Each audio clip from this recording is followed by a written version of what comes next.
Assalamualaikum warahmatullahi wabarakatuh. Selamat pagi teman-teman. Semoga kalian selalu dalam keadaan sehat ya. Kami dari kelompok 10, yaitu dengan saya sendiri, Dinda Zalfa Sahira, selaku moderator, dan dua rekan saya, Nahreza dan juga Labaika, akan mempresentasikan materi pada pagi hari ini, yaitu mengenai grup preferensi dalam perilaku konsumen. Baik, sebelumnya di sini kami akan menjelaskan pengertian dari reference group dan juga jenis-jenis dari referensi group yang akan disampaikan oleh rekan saya yang pertama. Baik, pembahasan yang pertama adalah mengenai pengertian grup referensi. Pengertian grup referensi adalah kelompok yang berfungsi sebagai referensi bagi seseorang dalam keputusan pembelian dan konsumsi. Nah, menurut pengertian dari Kotler dan Phillips dapat disimpulkan bahwa sesungguhnya grup referensi ini memiliki peran penting terkait keputusan konsumen dalam pembelian sebuah produk atau dalam menggunakan sebuah produk. Tidak hanya itu, beberapa ahli itu juga mendefinisikan grup referensi. Yang pertama adalah Schiffman dan Canuck. Schiffman dan Canuck mendefinisikan kelompok referensi, yakni setiap orang atau kelompok yang dianggap sebagai perbandingan bagi seseorang dalam membentuk nilai-nilai umum atau khusus, atau dalam berperilaku. Ada tokoh lagi yaitu Tatik Suryani. Tatik Suryani mendefinisikan referensi grup adalah individu atau kelompok yang dijadikan rujukan bagi seseorang dalam pengambilan keputusan pembelian. Tokoh terakhir yakni John C. Mowen itu mendefinisikan kelompok acuan adalah istilah luas yang meliputi sejumlah jenis kelompok yang lebih spesifik. Faktor umum di antara semua jenis kelompok acuan adalah mereka digunakan oleh para anggota sebagai titik acuan untuk mengevaluasi kebenaran tindakan mereka, kepercayaan, dan sikap. Oke, kita lanjut ke pembahasan kedua. Pembahasan kedua mengenai jenis-jenis referensi grup. Nah, jenis-jenis referensi grup itu ada beberapa ya, ada banyak.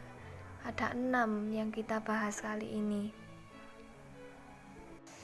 Yaitu yang pertama grup referensi keluarga, kedua kelompok persahabatan atau teman sebaya, yang ketiga kelompok sosial formal, yang keempat kelompok belanja, yang kelima kelompok kerja, yang keenam kelompok gerakan konsumen. Oke, jenis yang pertama adalah keluarga.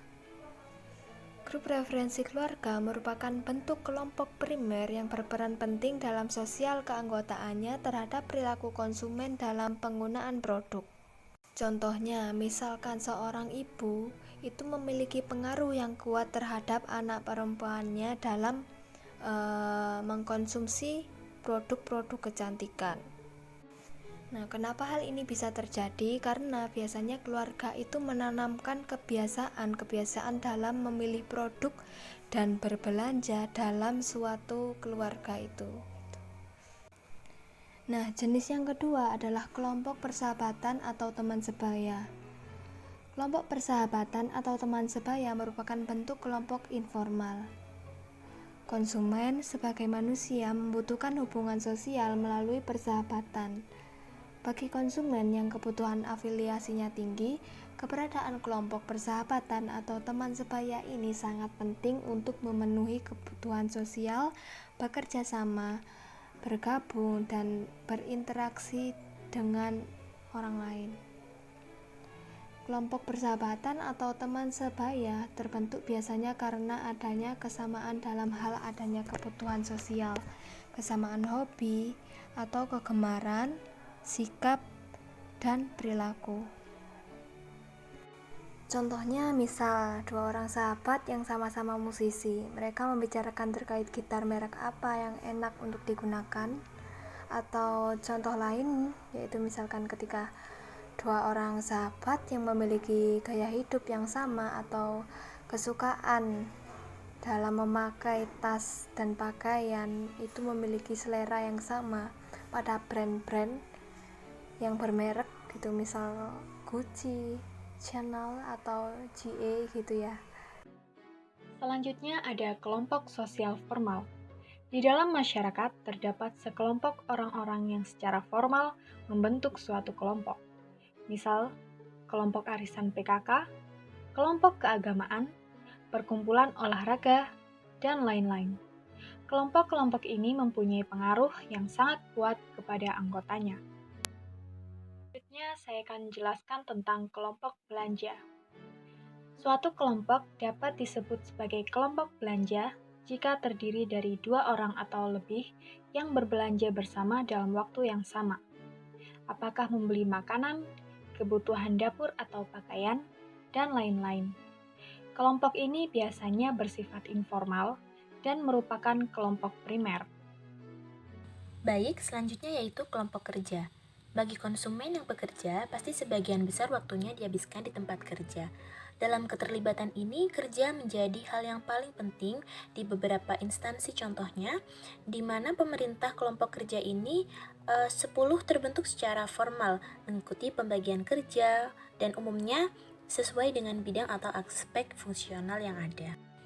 Baik, selanjutnya yang terakhir yaitu kelompok gerakan konsumen.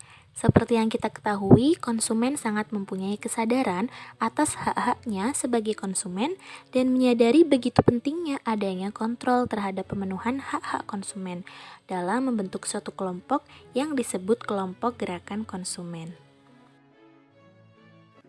Baik teman-teman, mungkin cukup sekian presentasi kami pada pagi hari ini.